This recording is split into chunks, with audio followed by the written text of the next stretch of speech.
Que se les da de acuerdo a intereses particulares y según resultados convenientes. A continuación llevaremos a cabo el segundo panel del día, tomando como base la pregunta: ¿cuál fue la agenda de los medios en estas elecciones? Me permito referenciar el nombre y el cargo de nuestros panelistas. Rolando Andrés López Pereira, comunicador social y periodista de la Universidad de La Sabana, magíster en estudios políticos, Pontificia Universidad Javeriana, Bogotá, Colombia, amplia experiencia en el desarrollo de nuevos procesos editoriales, diseño y contenido de páginas web y organización de eventos. Edgar Alan Niño Prato, comunicador social, periodista de la Universidad Autónoma de Bucaramanga, magíster en estudios políticos, Pontificia Universidad Javeriana, doctorante en educación UPL Venezuela, ponente internacional y miembro de ALAIC y ASICOM, docente universitario, colaborador como investigador MOE, Universidad de Pamplona 2011-2015.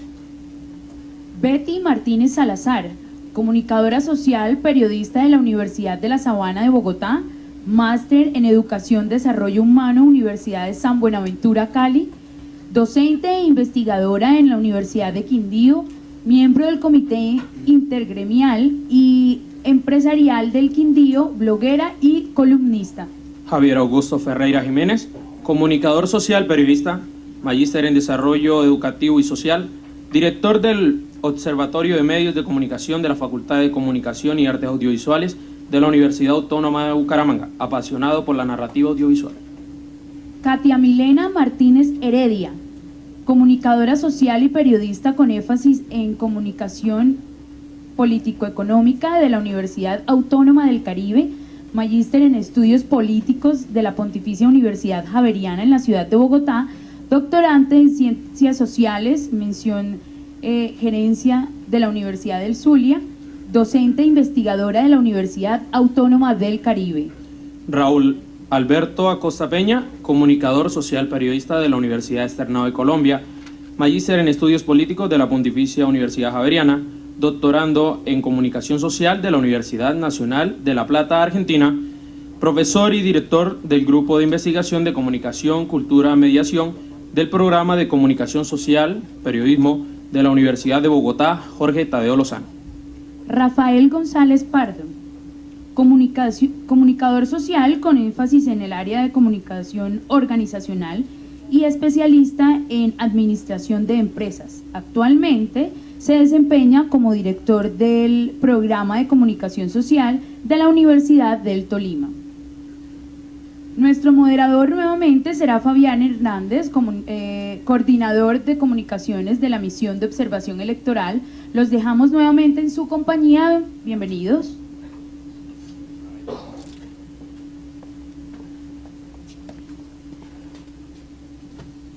Bueno, aló,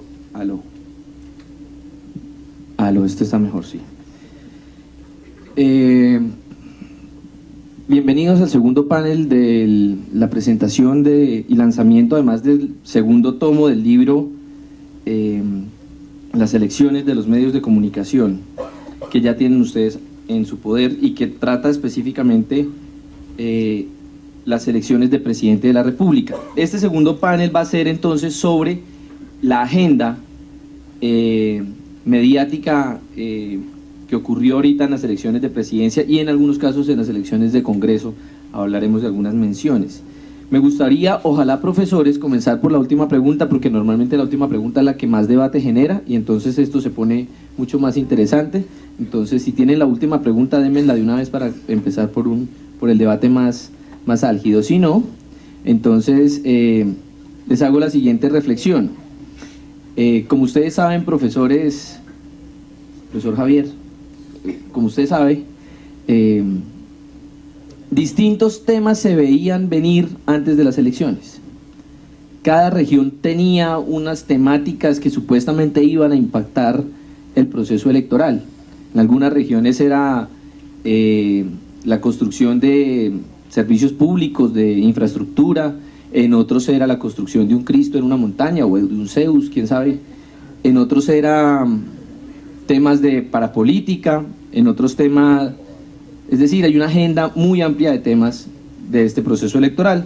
Quisiera comenzar con el profesor Rolando, porque aquí lo que vamos a tener es, como ya escucharon los panelistas ahí de Bogotá, por consiguiente aquí vamos a escuchar también qué pasó en la gran prensa, o sea, en la prensa nacional, en El Tiempo, en Caracol Radio, en RCN Radio, es decir, van a hacer unas miradas también de qué fue lo que pasó en esos medios que son supuestamente nacionales.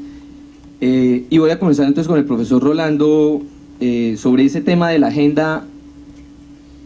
Y la primera pregunta básica que uno quisiera ya ¿es cierto que la agenda de los medios nacionales es nacional?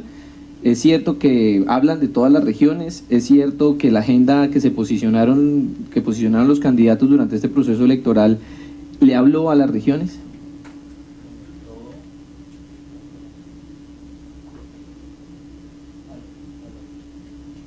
Hay que prenderlo.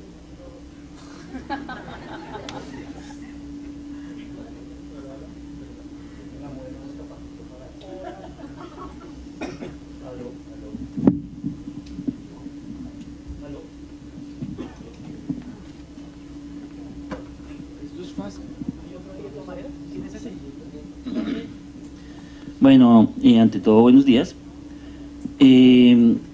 La pregunta que me lanza Fabián es interesante, pero un poco complicada de responder.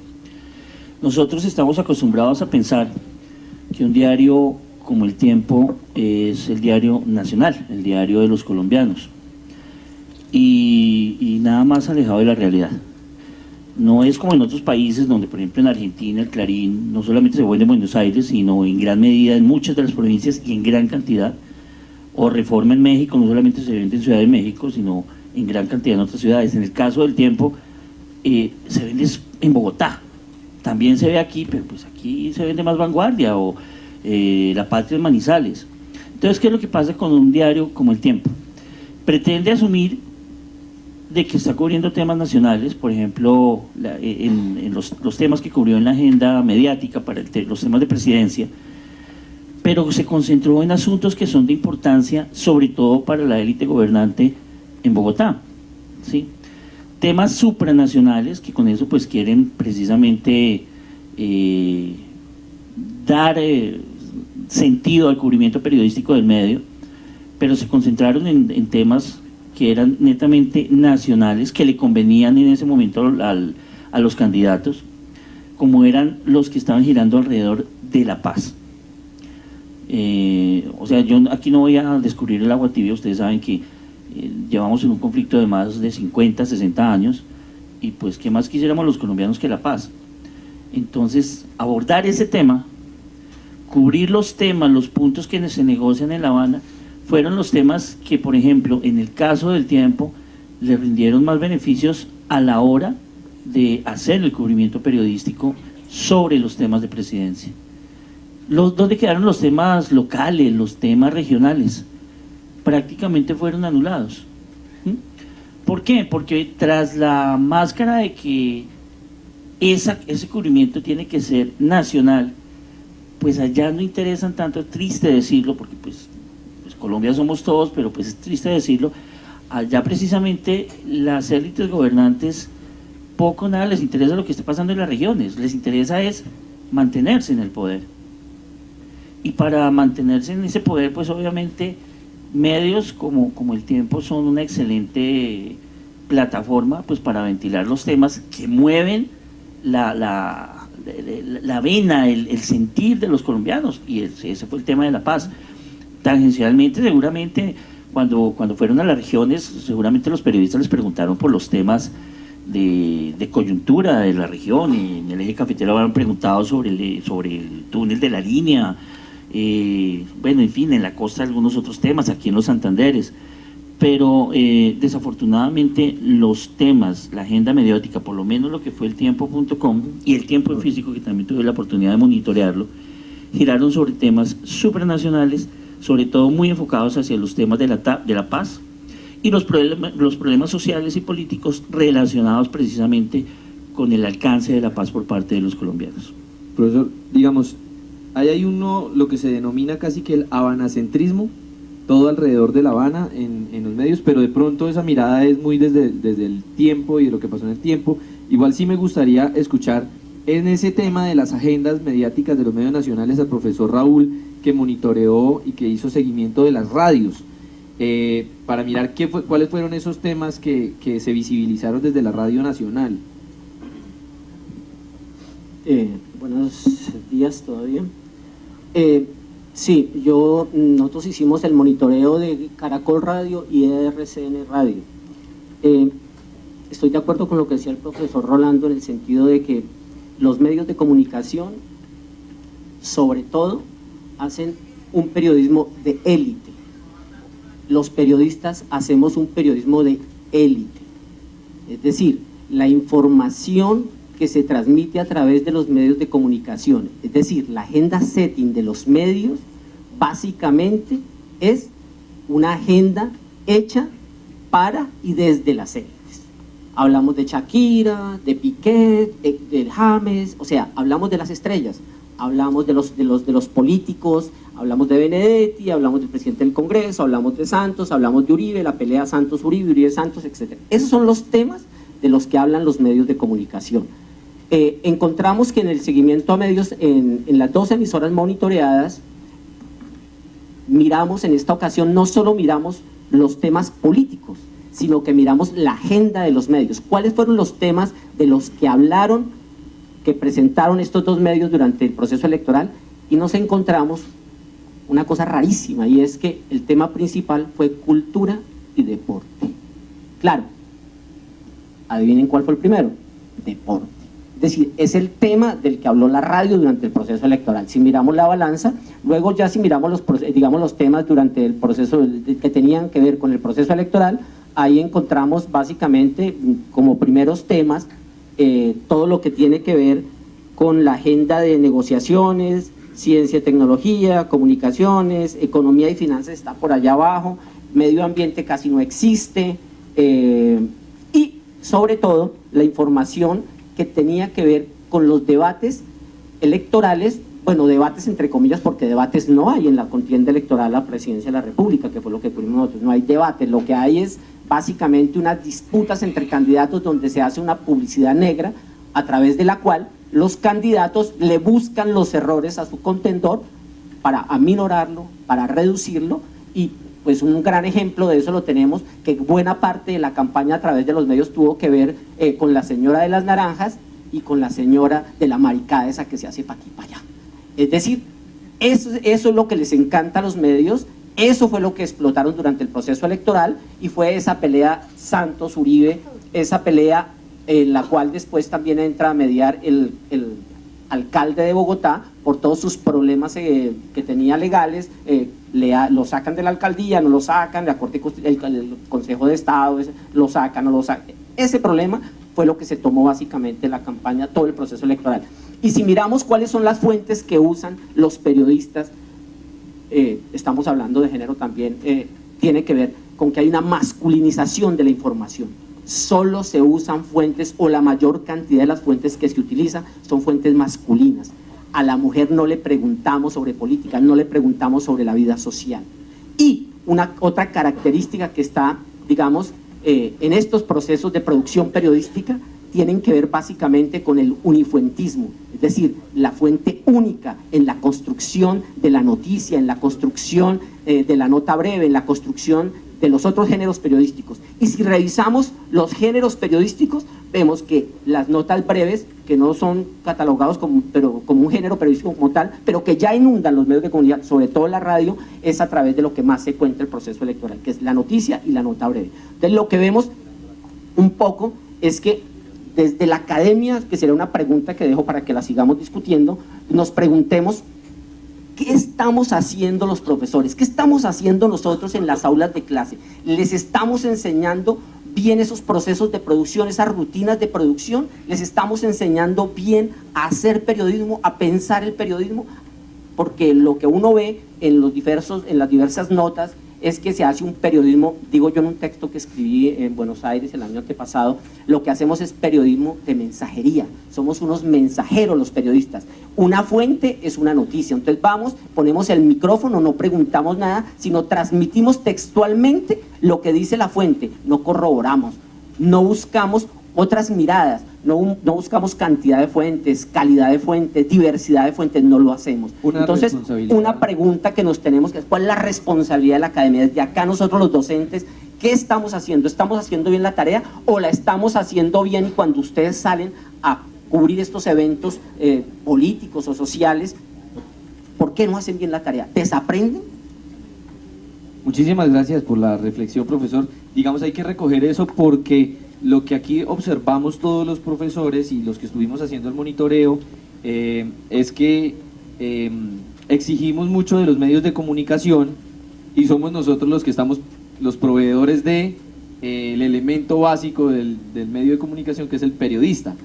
Y entonces allí hay que hacer también, claro, validísima la autocrítica y válida la mención de cuál es el papel que nosotros como profesores de comunicación social, periodismo estamos haciendo en esto, sobre todo en estos temas electorales. El profesor me dejó como en shock cuando dijo que el tema principal de Caracol era el deporte y que hay otros temas por allá abajo como economía. Estamos en una crisis con un déficit impresionante, estamos con el dólar montado y parece que eso no estaba en la agenda de los candidatos a la presidencia y hoy en día es tema de agenda. Y hay otros temas que están abajo, ocultos, escondidos, y uno también lo reseñó el profesor, la masculinización de la información. Profesora Betty, ustedes de la Universidad del Quindío, con la crónica del Quindío, con los medios que monitoreó allí, ¿qué tanto se habla, en los candidatos de la presidencia, qué tanto hablaron de los temas de género? O sea, digamos, es el tema de género, hace parte de la agenda programática y de política pública, el tema de violencia contra la mujer, de inclusión, de igualdad salarial, ¿eso hace parte de la agenda? No, como bien lo había explicado mi colega anteriormente, la agenda mediática está muy masculinizada. La evidencia es que existiendo dos candidatas a la presidencia y por ser de izquierda eran vistas como minorías y el medio jamás las mencionó, las ignoró, perdiendo de paso que hay unos lectores, digámoslo así, o electores que se identifican con esas posturas y que como tales deben estar en el medio de comunicación. El medio de comunicación es un constructor de realidad social y en esa realidad están también las minorías. Si a las mujeres nos dan tratamiento de minoría, ignorándonos, impidiendo que nos posicionemos en la agenda pública, cuando es bien sabido todo el espacio y todo el esfuerzo que se viene haciendo por ganar en la esfera pública del poder. No es un capricho, es más bien una necesidad que las mujeres estemos en el poder. Hemos tenido, digamos que unos aprendizajes y en este momento tenemos que desaprender de esos modelos patriarcales que se han instalado en nuestras mentalidades y que no nos dejan estar ahí, digamos, en el ámbito político. Para las mujeres cada vez es más difícil estar, digamos que a la misma altura de los hombres, porque incluso los directorios políticos no postulan mujeres para los cargos de elección de representación popular. Y esa es digamos que un gran obstáculo que está ahí presente en las mujeres, porque las mujeres que hacen política son mujeres mucho más sobrecargadas. Conocí muchas que les tocaba hacer los oficios de la casa, llevar al niño al colegio, dejar el arroz, la olla arrocera prendida y después irse a hacer política. Cuando son los hombres los que hacen la política, eso no pasa. Entonces ellos pueden hacer con más libertad el ejercicio político, mientras que las mujeres están sobrecargadas y en los espacios del hogar no reciben el mismo apoyo que reciben los hombres cuando están en el espacio de la política. Profesora, ¿qué falta nos hizo en el debate anterior que era sobre los actores? Digamos, aquí sobrecargamos este panel y si vamos a hablar, hubiera sido importante tener esa posición en el anterior. Pero quiero hacer la pregunta para volver sobre el tema de la agenda mediática, y quisiera preguntarle, ahí sí, profesor Javier, el auditorio es suyo, literalmente. A la hora en la que los candidatos a la presidencia le hablaban a Caracol y a RCN, le hablaban de unos temas, ¿sí? El profesor Raúl y el profesor Rolando hablaban del habanocentrismo, de todo relacionado alrededor de La Habana. Pero cuando vienen a la región y son entrevistados por los medios locales, ¿hay un cambio en la agenda o hay una reproducción de lo que se dice en lo nacional en lo local? No hay un cambio drástico, que uno note ahí. Y para dejar ahí dejarlos en ascuas, hago el servicio social de la jornada, y es recordar que este monitoreo en la UNAP lo hice con el apoyo de 5 estudiantes de comunicación social, que son Ana Carietna León, Carlos Alberto Buitrago, Alejandra Bretón, Estefanía Pinilla y Joana Díaz, que fueron quienes hicieron realmente una gran parte del trabajo de cargar la base de datos y que están por ahí en algún lugar del auditorio, y pues quería mencionarlos públicamente antes de continuar esta pregunta, para que, como ellos ya se van este semestre, poder tener nuevo otros 5 más para el próximo libro. Por favor. No hay un cambio drástico, sí hay unos temas coyunturales claros de Santander. Estamos hablando de primera vuelta, nosotros monitoreamos primera vuelta, no la segunda vuelta, entonces todavía no estaban todos estos escándalos, pero sí la agenda, sí los medios, sí los candidatos, aunque vienen a la región, y el mea culpa de nosotros los periodistas, vienen a la región y terminamos preguntándole por el proceso de paz. El proceso de paz marcó definitivamente las posiciones, y no necesariamente hablar del proceso de paz, sino ver quién quería que hubiera paz con impunidad, o con impunidad comillas, quién quería que hubiera paz negociada, y nos quedamos repitiendo aún en lo local. Si pudiéramos ojalá hacer ese comparativo, comparar el tiempo de edición Bogotá, candidatos, y comparar el Vanguardia o el Frente de edición local, los periodistas aquí terminamos preguntando lo mismo, pudiendo preguntar otras cosas. Sí hay unos temas coyunturales en ese momento, como el asunto del clan Aguilar y su presencia en Santander, y en el momento de la división que se presentó en este departamento por parte del gobernador Richard Aguilar y su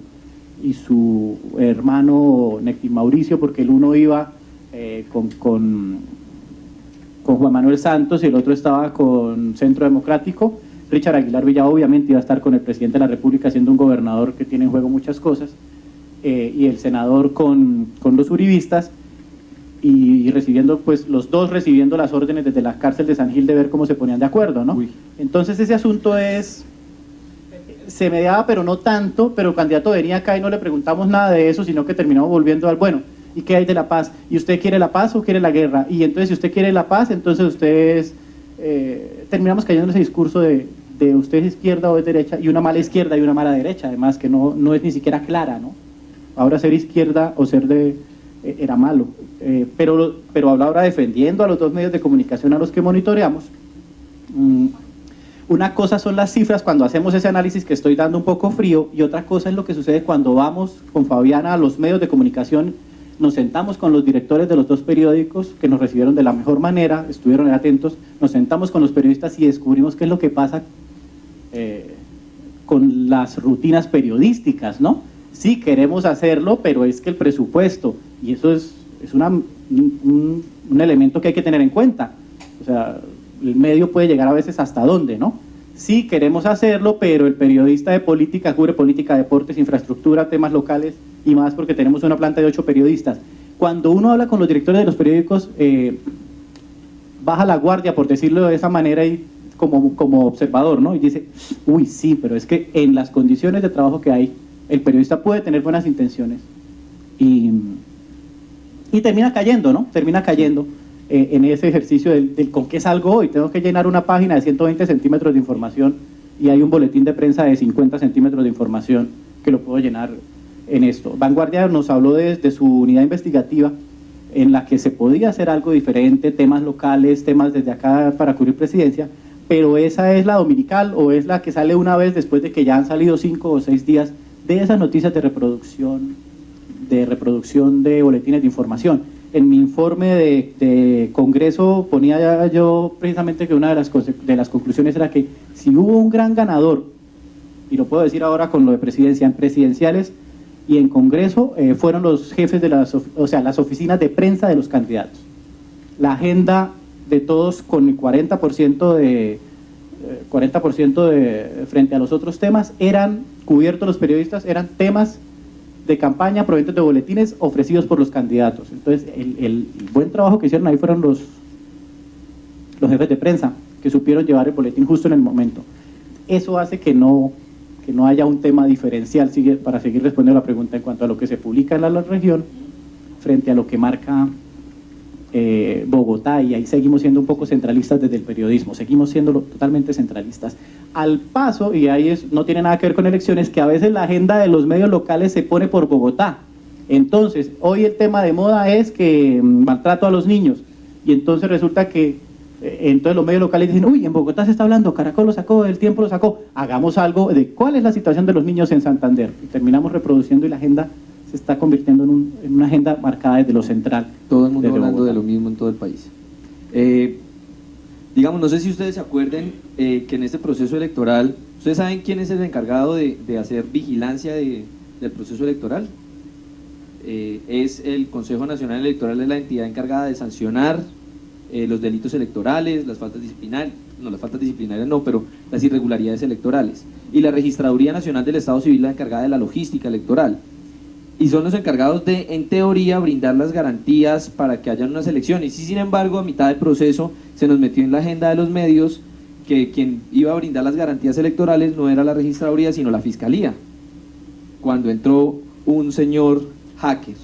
Profesor Edgar, en la mirada desde el Cúcuta, que es aquí a 6 horas, 30 en avión, yo la hago en 4 horas cuando estoy de buenas. ¿Qué tanto impacto tuvo en la agenda mediática del desplazamiento que hubo de los temas de país y demás por el escándalo, por ejemplo, como el del señor Sepúlveda y el escándalo del video de semana del hacker? Bueno, antes de entrar en lo coyuntural, que fue lo que marcó la campaña con la historia del hacker y los dineros supuestos del narcotráfico en la campaña de Santos, podríamos decir que la prensa en Cúcuta, a través del diario La Opinión, logró ganar un espacio que no tenía Fabián y asistentes, y es el de activar 3 temas fundamentales, de los cuales se había hecho sugerencia en monitoreos anteriores. Quiere decir que sí nos están escuchando y que sí nos tienen bastante atención cuando les decimos, mire, el monitoreo arrojó lo siguiente.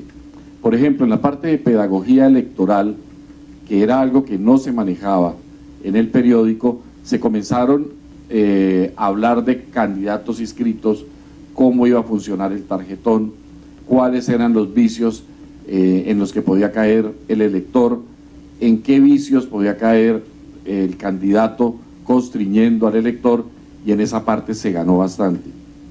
El otro tema fue el del voto en blanco, antes de pasar al tema coyuntural, como dijimos, y en el tema del voto en blanco ocurrió algo interesante. Primero, se habló pedagógicamente de la importancia del voto en blanco, pero se fue desdibujando en la medida en que el voto en blanco comenzó a tener dueños, en la medida en que comenzaron a decir que por cada voto en blanco que se registrara, pues iban a devolver algún dinero.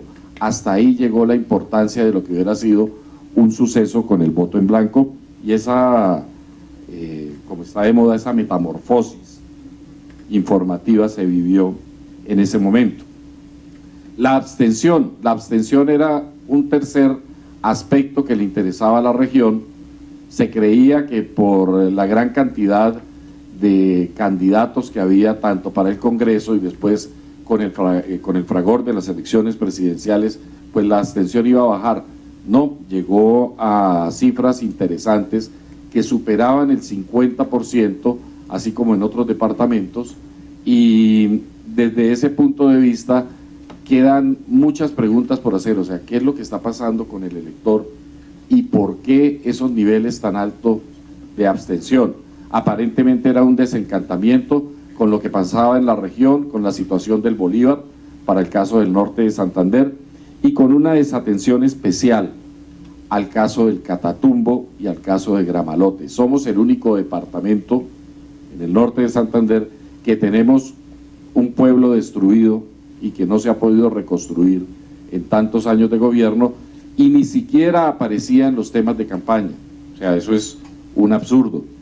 Y lo otro es con el caso del Catatumbo, 2 paros del Catatumbo y ninguno de los candidatos quiso hablar sobre soluciones para el Catatumbo. Las soluciones venían del gobierno central, es decir, nuevas vías para el Catatumbo y nada más, pero el problema social, el Catatumbo es una olla de presión que tiene el norte de Santander y prefirieron los candidatos no hablar del tema, pasar agachados, hablar de otros temas más livianos para poder salir elegidos. Sobre la pregunta central, hay 2 cosas que activan la discusión y que desdibujan todo lo que es temas de campaña. Primero, el tema de la mermelada. Comienzan a decir que los congresistas del norte de Santander son grandes partícipes de esa mermelada que el gobierno supuestamente dio a cada uno de ellos para que administraran su parcela, por decirlo así, y estuvieran pendientes de las inversiones del gobierno nacional. ¿Eso a qué llevó? Llevó a que no nos importaba ni la vivienda, ni la salud, ni la educación, sino que se comenzaran a hacer cábalas sobre cuántos candidatos elegidos iban a tener los partidos políticos, cuántos, y yo creo que todos escucharon el rumor a nivel nacional, cuántos senadores va a tener Uribe, cuántos congresistas va a tener Santos, quién va a tener la mayoría y el control del Congreso. Entonces el debate como tal de ideas sobre lo que necesitaba la región, en este caso el norte de Santander, se pierde con ese manejo periodístico que se va a la parte coyuntural de lo que es la política, al día a día, al cómo va a reaccionar el uno y el otro. Además, con algo muy curioso que yo creo que solo ocurre en este país, y es que aquí la derecha le hace la oposición a la derecha. Entonces, y eso se veía reflejado en los escritos. Y por último, hay algo que hay que destacar, Fabián, y es que fueron las elecciones más pacíficas en el norte de Santander. Es decir, los brotes de violencia no se vieron en estas elecciones y era lo que marcaba anteriormente la agenda. Ahora, esto es algo manifiesto, pero lo latente era que el tema de las FARC estaba determinando de una u otra forma las elecciones.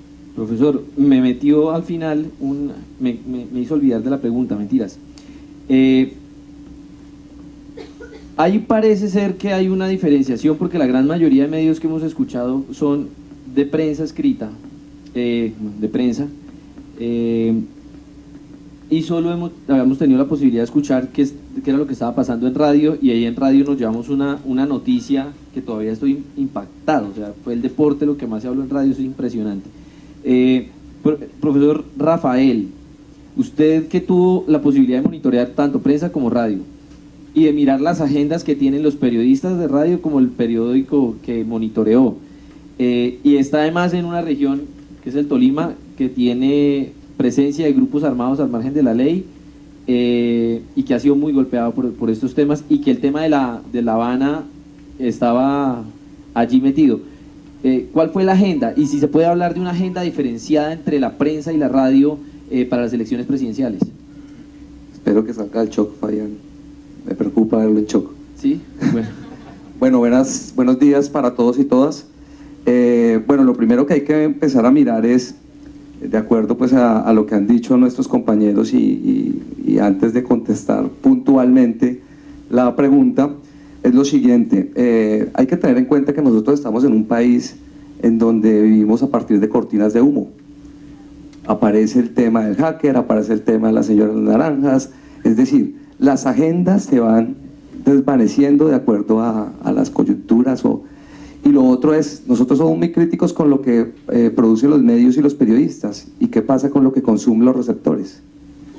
¿Qué es lo que quieren consumir? ¿Qué es lo que quiere consumir la gente? Preguntémonos también eso. Por otro lado, me parece también que acá hay que hacer un análisis, y eso es uno de los retos que tenemos desde este proyecto que pone a dialogar el país desde las regiones, que es un ejercicio muy interesante, y es en qué momento se hace el balance de pauta, que lo que hablabas tú en torno a la mermelada de medios, versus presencia o mención de candidatos, porque hay que analizar simplemente los resultados. Yo les pongo el caso del Tolima. En el Tolima, si ustedes sumaban las menciones de Oscar Iván Zuluaga y Marta Lucía Ramírez, sobrepasaban las menciones de Juan Manuel Santos, y los resultados finales es que ganó en el Tolima Oscar Iván Zuluaga. Entonces, de una u otra manera, sí se está mostrando que esas menciones están mostrando los resultados finales.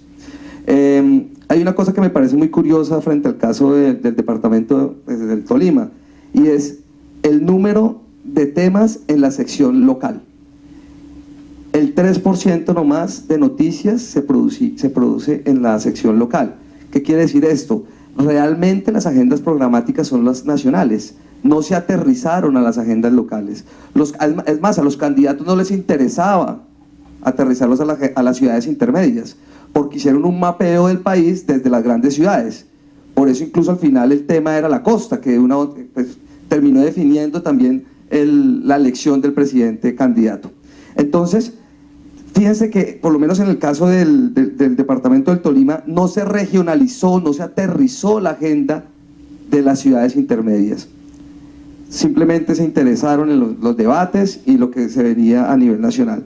Pero hay otro elemento que me parece interesante analizar, a diferencia de radio y prensa, ya entrando a la pregunta de Fabián, y es cómo el principal tema que se manejó fueron los hechos de campaña, pero el tema de transparencia electoral no. Eran las temáticas que menos interesaban en los medios. Era el hecho de campaña, los actores programáticos, la vida de los candidatos. Entonces, de una u otra manera, vuelvo y reitero, a la gente le gusta los temas de la vida privada y de la farándula y detrás de tras bambalinas de las personas. Entonces, y en prensa sí se manejó un poco más el tema de los hechos programáticos, pero los dos medios, tanto radio como prensa, el tema de transparencia electoral no era uno de los más importantes, ¿sí? Porque no era interesante, a la gente no le interesaba tampoco eso, el medio tampoco le interesó. Finalmente, creo que hay que mirar, por supuesto, esta elección estuvo trazada por una gran coyuntura que era el proceso de paz. No hay que ser ajenos. Hoy acaba de salir una encuesta en El Tiempo en donde ya el 72% de las personas encuestadas ya cree y quiere el proceso de paz. Si lo hicimos el año pasado, eso subió notablemente. Entonces, la pregunta aquí también se las dejo a ustedes, muchachos, y es cómo en ciudades como Bucaramanga, ciudades como Cali, ciudades como Ibagué, de una u otra manera los medios regionales empiezan a mostrar coyunturas regionales, ¿sí? Problemáticas regionales, empiezan a exigirle y empiezan de una u otra manera al compromiso de los gobernantes en torno a las regiones y no a las grandes capitales, que fue lo que se vino haciendo en el país. Gracias, profesor Rafael. Agarro lo último que dijo sobre el tema de la transparencia electoral y de las ciudades. Profesora Katia, usted viene como representante de un departamento de la costa Caribe, monitoreó el diario El Heraldo, y la noticia que llega a Bogotá sobre el proceso electoral en Barranquilla pues no es lo mejor. Hay que ser claros que uno en Bogotá escucha es que allá es la feria de la compra y venta del voto, y en Soledad Atlántico al lado parece como que fuera un barrio más de Barranquilla en donde ocurren todos estos. ¿Qué tanto pesó en El Heraldo la información sobre transparencia electoral? ¿Hay un ejercicio que se hace sobre esos temas o esos temas no aparecen en el diario El Heraldo? Bueno, en primer lugar, buenos días. Somos el único, digamos, ejercicio que se ha hecho en el Departamento del Atlántico, porque es la única universidad que está vinculada al proceso de seguimiento a la información política con la MOE, pero eso no significa que no existan otros medios que registren información política. Antes de responder la pregunta, me gustaría decir que recordáramos en qué lugar y en qué escenario estamos. Es decir, Colombia en principio es una democracia y es un Estado social de derecho.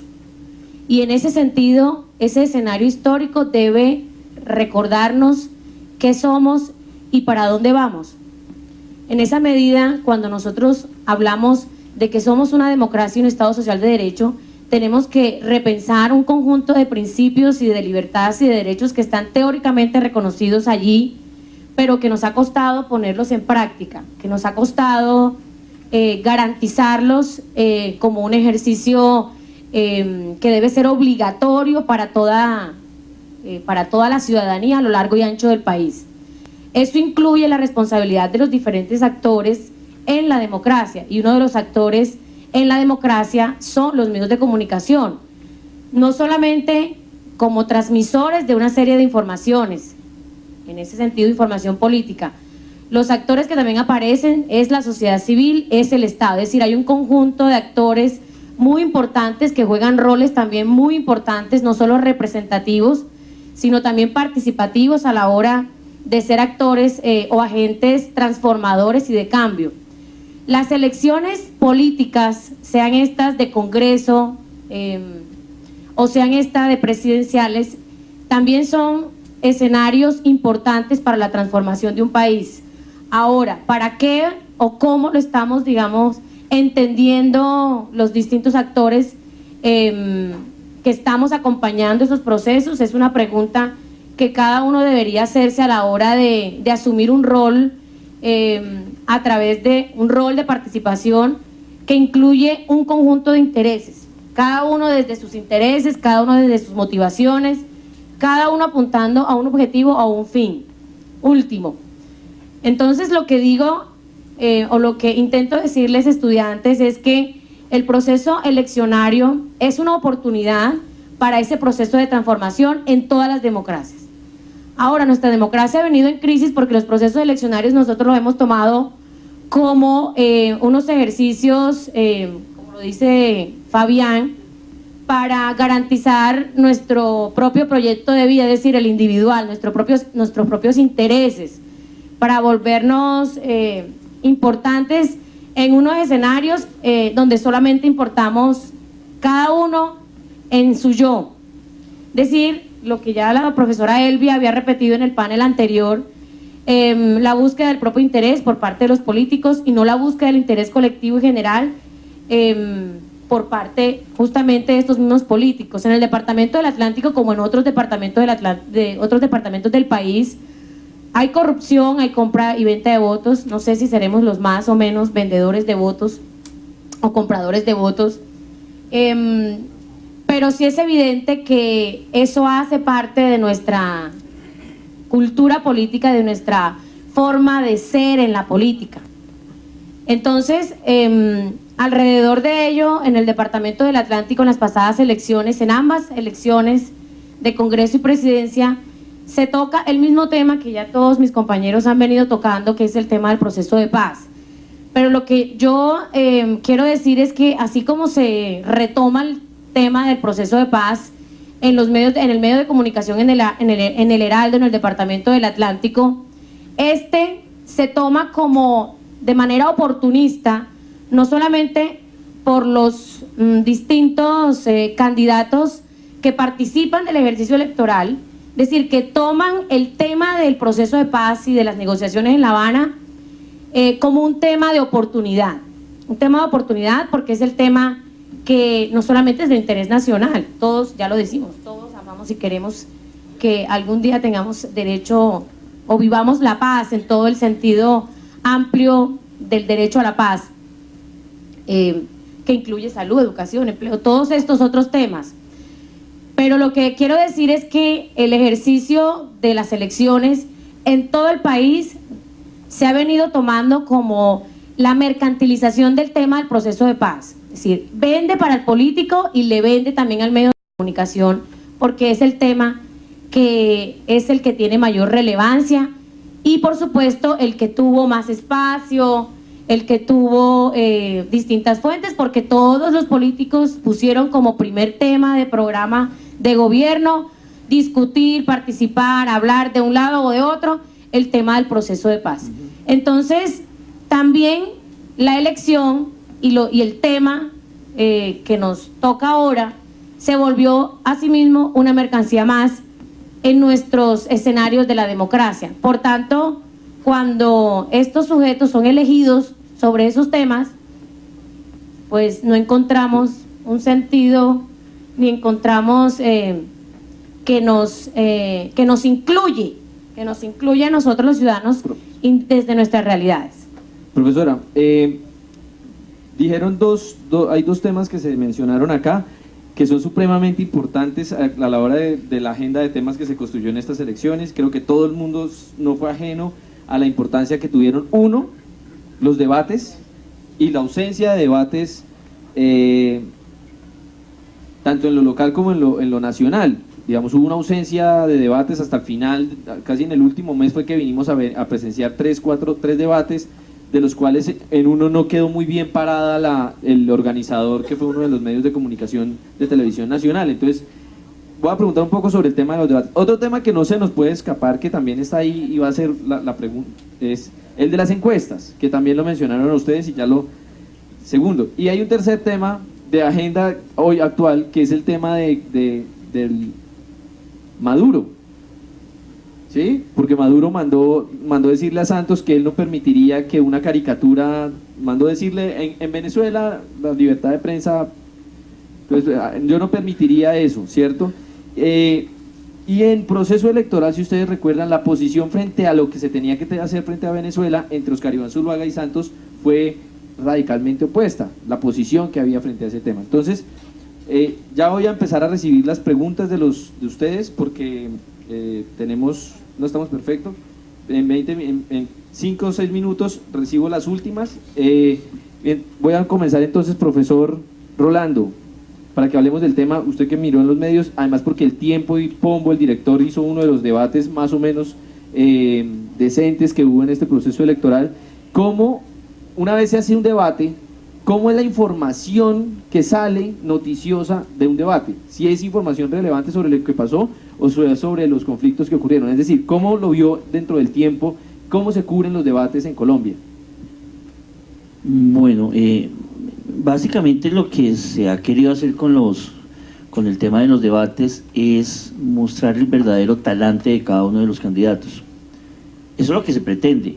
Pero obviamente nosotros sabemos que, y eso lo hablamos en algún momento con los profesores, que detrás de la imagen del candidato hay toda una estrategia de comunicaciones, en donde le dicen al candidato desde qué ponerse, qué color de corbata, a qué cámara sonreír, todo, le dicen absolutamente todo. Entonces, pretenden desde los debates mostrarnos los candidatos transparentemente como son, pero realmente lo que nosotros vemos es una actitud muy postiza de esos candidatos, que es como realmente no son.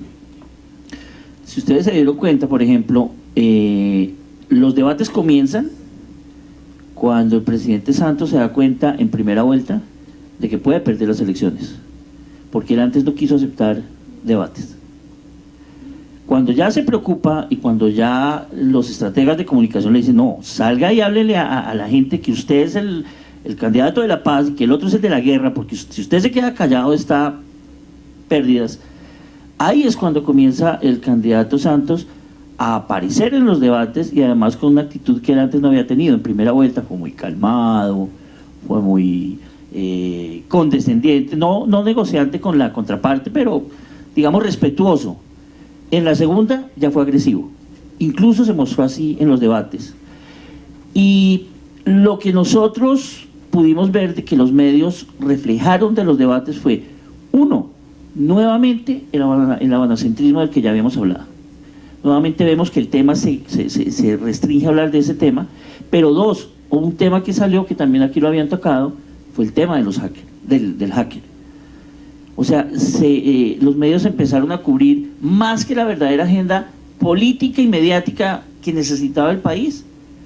Lo que se dedicaron a recoger fue una serie de cruces de improperios, de vainazos que se echaban en el recinto del debate, y que lo que pretendían era hacer dos cosas: polarizar el país y señalar, estigmatizar al que estaba en contra. Quien estaba a favor de la paz era un guerrillo, quien estaba a favor de la paz negociada como la pretendía presentar Zuluaga, no, ese quería la guerra y ese es el Paraco. Y lo que lograron fue pues, dividir el país. Fruto de eso, el resultado de la votación. Muchas gracias, y ahorita recojo esa pregunta para hacérsela. Profesor Raúl, el tema de las encuestas. ¿Le hacemos caso a las hace 4 años, Juan Manuel Santos le ganó a Mocus, después de que Mocus salió en unas encuestas diciendo que iba a ganar en segunda vuelta, y el final la votación hizo que Santos le sacó 3,5 millones de votos a Mocus. Es decir, una era el país de la encuesta y otro fue el país de las votaciones. Digamos, Caracol contrató encuestas, RCN Radio contrató encuestas este año. ¿Cómo se está haciendo, o cuál es la percepción suya acerca de cómo estamos los ciudadanos recibiendo la información de las encuestas? Ahí está. Corto, por favor. Antes que todo quiero hacerle una pequeña mención a propósito de que también corta, por favor. Se supone, digamos uno revisa los datos que están en el texto que se acaba de enviar hoy, que está calientico acá, que estamos mirando, y una conclusión que uno podría sacar sobre la agenda de los medios.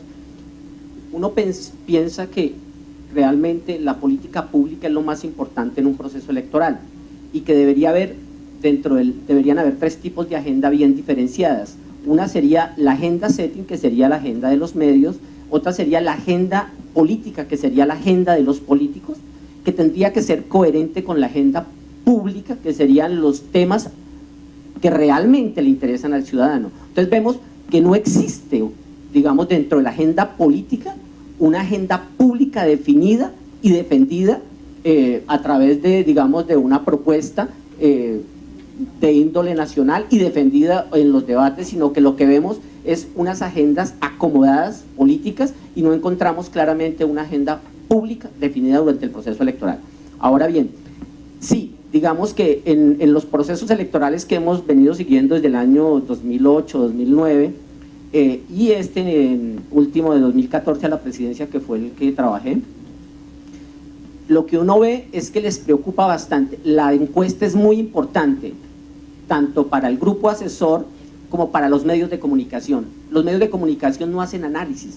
Encontramos en los resultados del monitoreo que hicimos en radio que se usa como fuentes a expertos en un medio el 1% y en el otro medio el 3%.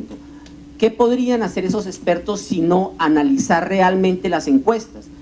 ¿Por qué? Porque los periodistas no, además de que no sabemos contar las encuestas, porque la información que damos siempre es el que va ganando, el que va a ser el presidente va a ser Juan Manuel Santos, esa es la noticia, pero nunca se atreven a decir, de acuerdo con una encuesta realizada por fulano, mengano, perjano, con una muestra de 1000 telefónica, bla, bla, bla, el candidato de acuerdo con esa muestra que tiene el mayor porcentaje de fulano. No, los medios no saben informar de eso. Y eso ya es un problema que lo usan las campañas en su beneficio. Entonces, hay una teoría, ¿no? El que contrata la encuesta es el que puntea en la encuesta. Entonces depende de las preguntas y me parece que los únicos que le creen a eso son ellos, y se arman un poquito de lo que llamaríamos la teoría de la espiral del silencio, ¿sí? De nuestra amiga alemana, donde vemos cómo se usa esa teoría básicamente para mirar quién va punteando. Entonces yo digo, mi voto yo no lo voy a dar porque estaba perdiendo, entonces me sumo, que básicamente es lo que dice el contenido de la teoría de esta señora Elizabeth Newman. No, además es una teoría que muchos ciudadanos practican, sin conocerla.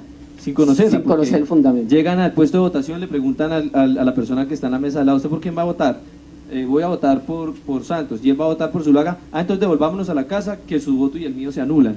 Es una cosa muy interesante.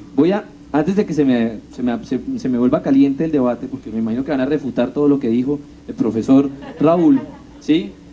Palmaditas en el hombro, no, esto es un debate y como mentiras.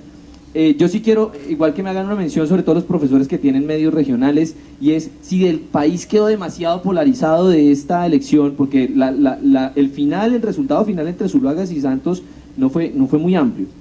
Claramente hay una posición, a pesar de que la encuesta de hoy está a favor del proceso de paz, en las elecciones locales el Centro Democrático y el Partido Conservador y los partidos se las están jugando todas. ¿Quedó el país demasiado polarizado? ¿Será que para estas elecciones de 2015 los medios de comunicación vamos a entrar en el juego de la polarización nuevamente regional o no? Profesor Rafael. Sí, es que acá hay que analizar una cosa también. Eso se volvió al final un tema del poder que tenía Álvaro Uribe Vélez. ¿Qué presencia tenía Álvaro Uribe Vélez? Y ahorita va a ser un termómetro grandísimo en las regiones. ¿Qué va a pasar con el tema de unidad nacional? Que aún no se sabe quiénes están allí por conveniencia. Bueno, ¿qué va a pasar con ese tema de unidad nacional? Y por lo menos en el caso del Tolima, aún no hay claridad frente a los candidatos de los partidos tradicionales. Y ya hay 3 posibilidades de candidatos recogiendo firmas, firmas para salir como candidatos ciudadanos. Entonces, ese es otro fenómeno que hay que analizar. Empieza la gente a decir, bueno, vámonos por toldos aparte a mirar cómo la gente aparentemente nos apoya o no. Pero acá también viene una cosa importante para analizar, y es cómo los medios se están moviendo en estas elecciones que se avecinan de gobernaciones y alcaldías, ¿sí? Cómo estos medios de una u otra manera están empezando a volver periodistas jefes de campaña, ¿sí? Cómo los están empezando a llamar a que se retiren del medio para que se dediquen a ser jefes y a hacer marketing político. Y finalmente, yo frente a lo que planteaba Raúl, me gustaría decir también es, insisto, ¿cuál es la forma en que están contando los medios? ¿De qué manera? ¿Sí? ¿De la manera simplemente coger el boletín de la campaña y transmitirlo en el medio? Fíjense que ahorita hay una serie, cambiando un poco el tema, una serie animada que se llama Sabogal, que cuenta la memoria histórica del país, ¿sí? Y eso es una forma distinta de contar. Yo por eso, a mí este evento en particular me parece que más allá de que mostremos los resultados de lo que está sucediendo en cada una de las regiones, es pregunta a estudiantes y futuros profesionales de comunicación y periodismo, ¿cuál va a ser esa forma que ustedes van a contar distinto? ¿Cuáles van a ser esos nuevos medios? Porque les aseguro que en 2 años o en el próximo año, cuando hagamos los resultados y hagamos este mismo evento, seguramente vamos a contar indicadores que nos van a dar las mismas respuestas y vamos a decir, efectivamente el país sigue polarizado porque fíjense que tantas gobernaciones fueron para el Centro Democrático, tantas fueron para la Unidad Nacional, y vamos a tener unos resultados. La pregunta es, ¿qué hay nuevo? ¿Cómo contó la silla vacía? ¿Cómo contó la silla vacía, por ejemplo, con una herramienta sencilla como el termómetro de la verdad? Que cogía cada una de las intervenciones en los debates y decía, esto que está diciendo es discutible, verdadero o falso, con hechos y evidencias. Entonces, esa es la invitación que se le hace a ustedes, jóvenes, futuros periodistas. Profesora Katia. Sí, para complementar lo que el compañero Rafael está mencionando, a mí me parece que sí, los medios de comunicación a nivel nacional se rajaron informando sobre el proceso de paz. Y se rajan porque, digamos que hay unos vacíos estructurales de educación política que el ciudadano colombiano, el periodista que ha pasado por las escuelas de comunicación social, digamos, ha dejado de aprender como importante y fundamental en su vida como profesionales de la comunicación, que son esos conocimientos ideológicos, políticos, históricos, económicos sobre la realidad de Colombia, que se desconocen desde todo su devenir histórico y desde todo su constructo histórico, y que para hacer una pregunta hay que tener unas bases de conocimiento sobre eso. Si no, preguntamos o repetimos, como lo dijo el profesor Raúl, en los medios de comunicación. Bueno, ahora sí tengo preguntas y preguntas. A Manuel Salazar Matamoros, ya hablamos del tema de encuestas, quiero que sepa que... profesor Javier, sobre el tema. No, entonces espere. Entonces... ¿Cómo mande? Vamos a hablar de la dictadura de quien tiene el micrófono, ¿sí me entiende? Esto que a la democracia se fue... Parece del Centro Democrático. Sí, bueno, ojo porque aquí es fuerte el centro, no mentiras. Profesor Edgar, antes de que... No, mentiras, profesor Javier, responda lo que quería decir. No, era un toque de encuestas desde el público. Son 3 puntos, ya nadie va a saber quién soy yo. Hay una parte de las encuestas que tiene que ver con lo que decía Rafael en su primera intervención, y eso lo saben los candidatos, que una gran parte de la ciudadanía colombiana, dentro de ellos mi abuela tal vez, todavía piensan en aquello de perder el voto. Entonces, cuando yo publico como medio de comunicación una encuesta que dice que Javier Ferreira es el candidato más opcionado, pero mi abuela iba a votar por Rafael, mi abuela dice, uy, no, si voto por Rafael, pierdo el voto. Entonces ahí viene la parte de la pedagogía electoral, que también los medios de comunicación en algunas partes podríamos poner, qué significa votar, cómo es votar, esos tips que hace la MOE que le envía a los medios de comunicación tuvieran un espacio privilegiado en algún medio que le explicara a la gente cómo funciona. Eso pasa con el voto en blanco, la gente todavía cree, no vota en blanco porque, ay, si voto en blanco, ese voto en blanco se lo suman al candidato que tenga más votos, ¿sí? Pero es la MOE. Pero, bueno, La que hace pedagogía. la que hace, pero los medios deberían también darle un poco de... o sea, Si hablamos los de la- consumidores de medios también tenemos un poquito de responsabilidad, no entender cómo funciona el proceso electoral cuando consumimos los medios. Y entonces creemos que se pierde el voto. Y es bueno decirlo en este escenario porque hay estudiantes que creen que se pierde el voto. Entonces ahí vamos sabiendo que no, un voto no se pierde, el voto se ejerce. Que mi candidato no gane es otra cosa, pero se ejerce. El segundo punto rápido, claro, los periodistas, yo soy todavía un periodista, me considero periodista y a veces caemos en la trampa de somos periodistas del poder. Entonces, en elecciones también se pueden hacer notas con la comunidad, me imaginaría yo, esa gente, y eso no cuesta más dinero, ver qué pasa con la comunidad, ir a los barrios o en la prensa nacional, por poner una agenda para que los candidatos caigan en esa agenda desde la gente, desde la gente del común, desde la gente que sufre o está feliz o tiene hambre o tiene esperanzas de. Y el tercero, la banalización de la información que hace que las dos cosas que he dicho no surjan, ¿cierto? Y entonces resulta que hay coyunturas nacionales e internacionales que los candidatos caen ahí, entonces yo no digo cuál es mi plan programático, yo digo que como la selección Colombia va al Mundial, yo soy el candidato, el jugador número 12 y juego por la paz como mi selección, lo que hizo Juan Manuel Santos, ¿cierto? Hay que votar por el segundo tiempo y todo esto, y entonces todo el mundo cae en yo amo a Falcao y tengo que votar por Santos porque quiera la selección Colombia, ¿cierto? Y Nairo Quintana pasó lo mismo, gana Nairo el Giro y todos los candidatos, Uribe salió a decir que eso fue gracias a que en 2002 cuando él fue presidente y Nairo tenía 12 años, esas coyunturas también caemos los periodistas y caen todos ahí. Cierro ya. ¿Listo? Profesor Edgar, igual es muy de lo que estaba diciendo el profesor acerca de la publicidad que generaron los candidatos en este proceso electoral. Hubo de todo, ¿no? Desde el programa, desde el que cuenta el programa de gobierno, como lo hizo Marta Lucía Ramírez, en la que cada uno de sus spots decía la lucha contra la corrupción, la lucha contra porque hay que recordar que tuvimos una candidata, profesora Betty, de derecha, ¿sí? Marta Lucía Ramírez, la tercera mayor votación, y la tercera además en cantidad de menciones a nivel general. De cuarto quedó Enrique Peñalosa en menciones y de quinta quedó Clara López en menciones en los medios de comunicación. Interesante porque ese último puesto sí se cambia a la hora de las votaciones, y es que Clara López le dio a Peñalosa una lección de política. Perdón. Profesor Edgar, el tema de la publicidad, después de sacar publicidades programáticas, Juan Manuel Santos ataca con una publicidad donde le pregunta a una señora sobre si enviaría a su hijo a la guerra. Oscar Iván Zuluaga responde con una publicidad de una señora de las naranjas muy brava, y responde luego nuevamente, ahí sí, en teoría, un ciudadano grabando a una señora sobre la tía que le dice, Juanpis es que le dice, Juanma, profesor, Juanpa es, profesor, eso, ¿cómo jugó la publicidad? ¿Cómo jugó la publicidad? ¿La publicidad solo jugó en las noticias de los medios nacionales o eso también pasó por el medio regional o los medios regionales que ustedes? Bueno, lo más preocupante de esto, Fabián, es que a veces no tenemos memoria y somos en materia de elecciones altamente emotivos.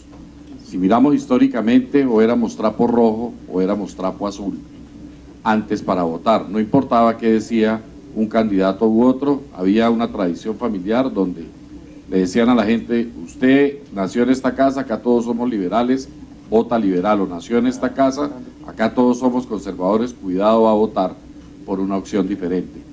Esto con el transcurrir del tiempo fue cambiando a tal punto que ya ni se vota por ser liberal o por ser conservador o por ser de la U, y lo que tenemos son fenómenos emocionales. Si usted observa, cuando Horacio Serpa se equivocó en algún tipo de respuesta sobre qué haría con un amigo, si lo enviaría a la cárcel o no, esa parte tan pequeña le dio la ventaja a Andrés Pastrana en la segunda vuelta, y Pastrana, por algo emocional, ¿sí?, gana unas elecciones, obviamente con una sumatoria de mensajes. Para esta campaña, ¿qué pasa? Y yo creo que gran parte del tema, menos mal que dijo, son 3 punticos nada más, Fabián, déjeme hablar, le pidió el favor el profesor Ferreira. La que habló fue la comunidad. La señora esa, folclórica o no folclórica, como ustedes la quieran ver, estaba encarnando lo que pensaba cierta parte de la comunidad. Allá los políticos hablan de lo uno, de lo otro, y ¿qué va a pasar con mi casa? ¿Qué va a pasar con mi subsidio?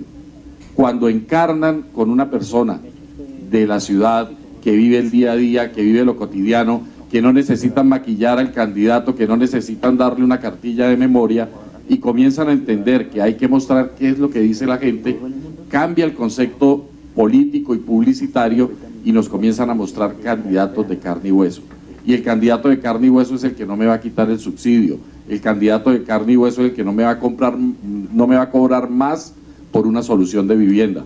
Porque si observamos cuál era el panorama en la primera vuelta, el candidato Santos su única opción era la paz y la gestión de gobierno, y una gestión de gobierno donde le decían tuvo 4 años para hacer y no hizo nada, mientras salía un candidato muy ejecutivo que hablaba de muchos temas diferentes al de la paz y que le estaba diciendo al país, mire, en cierta forma yo soy el cambio, ya nomás dejemos el cuento de la paz y comencemos a construir el país, y con un discurso muy fuerte, muy férreo, que le llega a muchos colombianos sobre lo que había que hacer con el conflicto. Entonces, cuando comienza a participar la gente, primero cometen un error en la campaña de Zuluaga, y es afianzar la agresividad con ese mensaje tan sencillo de unas naranjas, ¿sí? Podemos decir que estamos haciendo aquí un análisis reduccionista de la situación, sí, pero que va recogiendo emociones y que va llevando a la gente a tomar esas decisiones. Ahora, Fabián, recordemos que solo está votando el 50% de las personas habilitadas para votar en Colombia. Menos del 50%. Menos del 50%. Entonces, ¿qué pasa con esas personas? Lo que estamos es afianzando, reforzando una intención del voto, pero en realidad no es que las campañas hayan sido tan exitosas que hayan incrementado el caudal electoral y que hayan logrado seducir a esos 17 millones de colombianos que no votan. Bueno, profesor, ahí sí a quien quiera lanzarse a responder, le doy la palabra. Un profesor hace la siguiente pregunta, bueno, hace 2 preguntas, la primera la puedo responder yo. ¿La MOE hace monitoreo de los editoriales y de las columnas de opinión? Sí, las hacemos. Pero lo interesante es la siguiente pregunta, y es, ¿qué tanto están jugando en la decisión del electorado las opiniones expresadas por los columnistas de opinión en los medios? Entonces, ahí sí, ¿quién quiera raparse el micrófono? Profesor Rolando, ya ganó. Aló, bueno. Y corto, por favor, que ya... Corto, listo. Ya nos okay. Tenemos que ir. A diferencia de lo que es el contenido netamente informativo de los medios de comunicación, llámese prensa escrita o de internet, radio, televisión, lo que son los géneros de opinión, estudios, investigaciones que ya se han hecho, no los lee el común de las personas. Generalmente lo que son los géneros de opinión, columnas, editoriales, van dirigidos a las clases, a las élites gobernantes, élites políticas o élites económicas. Entonces, ¿qué tanta incidencia tenga una columna o un editorial?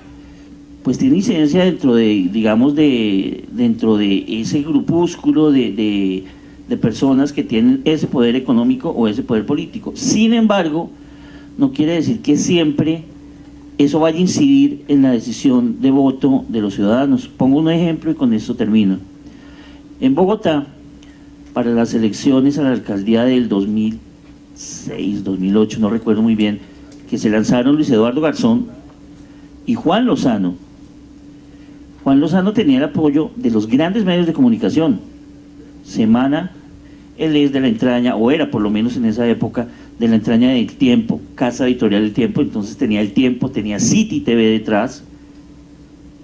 Desde el editorial del Tiempo pidieron votar por Juan Lozano. ¿Quién ganó? Luis Eduardo Garzón. Profesor Raúl, corto. Sí, yo quiero decir algo y es que tiene que ver, cuando hablamos de las editoriales, primero que si nos ponemos a mirar cuantitativamente lo que nosotros monitoreamos, nos damos cuenta que las columnas de opinión y bueno, las editoriales son mínimas, casi no existen dentro del monitoreo. Lo que más encontramos son noticias y notas breves. Entonces, eso es lo que informan los medios. Eso para decir lo siguiente, y es que sí hay unos opinadores profesionales, sí hay unos, digamos, seguidores de algunos candidatos que a través de los medios, bien sean políticos que se hacen pasar por periodistas, sabemos que trabajan en diversos medios. Entonces vemos como Paloma Valencia hizo una larga trayectoria en Blue Radio y después ahora es senadora. Entonces sí vemos que unos opinadores profesionales se meten, pero digamos que la incidencia no es mayor. Y lo que sí debemos hacer es, y esto es otro mensaje que quiero dejar, tenemos que recobrar la credibilidad de las fuentes. Es decir, la verdad no puede estar en duda y es lo que no estamos haciendo. ¿Por qué? Porque las fuentes que consultamos, sean esos opinadores profesionales, sean los políticos, sean los empresarios, no gozan de credibilidad.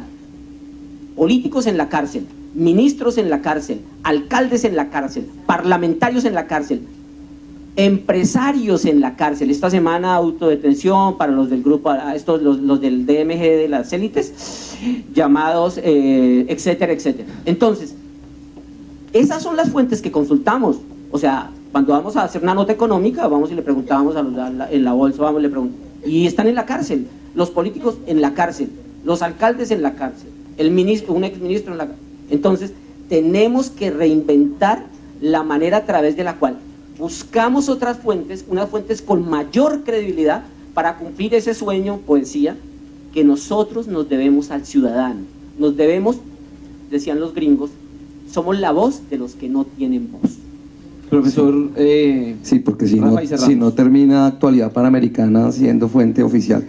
Bueno, hay algo que me parece interesante y es el tema del género de opinión, porque es que el género de opinión de una u otra manera se ha venido saliendo de lo tradicional con la aparición de las redes sociales, ¿sí? Y en ese orden de ideas, un hecho cotidiano termina volviéndose un hecho noticioso. Usted no sabe quién soy yo, eso es un hecho que seguramente gran parte de los políticos de ese país lo han hecho y se volvió un hecho noticioso. Pero a tal punto de que si los medios digitales, los medios multimediales direccionaran el momento de votar, hoy el presidente sería Antanas Mocus, porque en Facebook el presidente era Mocus. Entonces, yo creo que ese tema de los medios digitales ha venido cogiendo fortaleza, pero a la hora de votar no direcciona mucho. Invita a que la gente no vote, pero no que vote por X o Y candidato. un segundo, por favor. Profesora, esto se llama... bueno. Así nomás me oyen. Es que yo creo, Fabián, que sería interesante que comentaras brevemente cuál es la reacción que ha habido en términos generales de parte de los periodistas que ha visitado la MOE cuando hacemos la socialización en las distintas regiones. ¿Cuál es como ese proceso de retroalimentación que hay, cómo reaccionan? ¿Hay esa sensación de ser evaluados o si vamos a cambiar o qué preocupante? ¿Qué pasa con ese momento, digamos, del Listo. trabajo? Respondo y cierro entonces. Muchísimas gracias. Este ejercicio que ustedes están viendo en ese libro ha sido socializado con los medios de comunicación que están ahí, con los directores, editores y periodistas. Obviamente es mirar la otra parte de la moneda. Uno no puede quedarse con esta parte de la fotografía sin saber cómo es el fotógrafo. Y en esa labor hemos estado yendo a todos los medios de comunicación. La recepción hasta el momento ha sido tremendamente positiva, pero además tremendamente constructiva, porque ahí aparece una de las preguntas incluso que volvieron a hacer en este panel, es si está mediando la práctica laboral, su condición social, la salud que recibe, sus prestaciones sociales, en la forma de cubrir la política. Y entonces cuando uno conoce las realidades de, por ejemplo, del periódico El Frente, de quien cubre política en El Frente, lo que nos decía para poder preguntarle a Uribe Vélez lo que hizo, lo que no hizo, es decir, enriquece mucho más lo que uno ve ya del periódico El Frente. Y se explica por qué es que el tema del boletín de prensa es tan impresionante en ese medio de comunicación. Entonces permite muchas explicaciones. Una consecuencia directa de esa es que traten de hacer agenda con la MOE.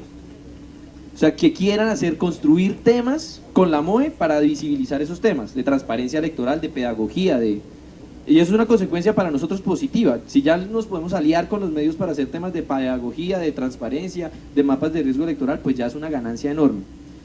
Un segundo es que logramos en algunas regiones cambiar un poco las tortas que teníamos antes. Yo no sé si la profesora se acuerda, en el 2007 la torta que teníamos sobre cómo se cubría la agenda política en las elecciones era el 76% de la información era ir detrás del candidato.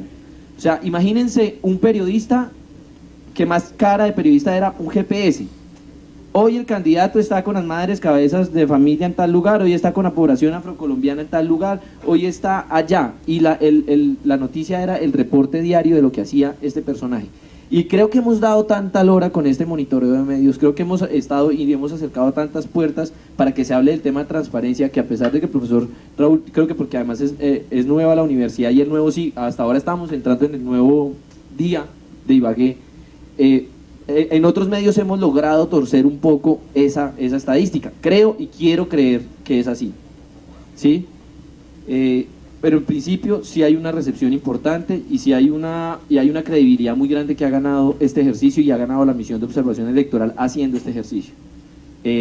Una de las propuestas que teníamos era que para la reforma del equilibrio de poderes tuviéramos una posición frente a la reelección presidencial, por ejemplo, y el grave desequilibrio informativo que genera tener una reelección presidencial. Imagínense cómo sería si tuviéramos reelección de alcaldes y gobernadores.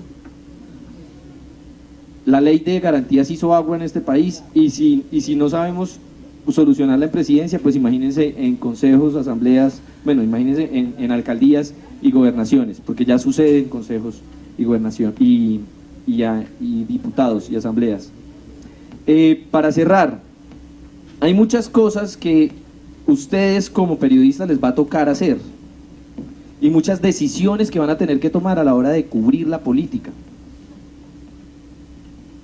Ustedes son, se supone, comunicadores sociales, es decir, que no están hechos para hablar en palabras técnicas, sino para hablarle al señor de la portería y al señor profesor, al señor que conduce el taxi, como a cualquiera, es decir, hablarle a la sociedad. Cuando uno ve cómo ganan las elecciones ciertas maquinarias políticas, que es consiguiendo un líder en un barrio y ese líder yendo a las casas a decir por quién votar, uno se pregunta, ¿dónde está la red universitaria? ¿Dónde está la red de las personas que están en este auditorio que puede hacer que la gente piense su voto? ¿Dónde está la red de la UNAV a la hora de pensar la política? Porque parece ser que la red de la política nos la cogieron los líderes allá en los barrios, y no la academia, y no los medios, y menos las organizaciones de la sociedad civil como nosotros. Les agradecemos muchísimo que ustedes estén acá, que la universidad allá nos haya facilitado a todas las universidades que estuvimos acá los espacios para poder socializar este ejercicio, y quedamos, ojalá, contentos, pero con la idea que ustedes, en el momento en el que salgan, hagan un proceso de ejercicio periodístico que les sirva a la ciudadanía para tomar decisiones, que es al final lo que uno necesita, y es que el ciudadano se informe lo suficientemente bien para que tome la mejor decisión. Muchísimas gracias, profesor Javier, además por el auditorio, por las preguntas y la calidad de las preguntas. Muchas gracias a ustedes.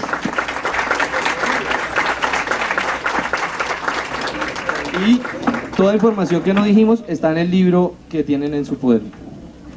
Gracias a ustedes, muchachos.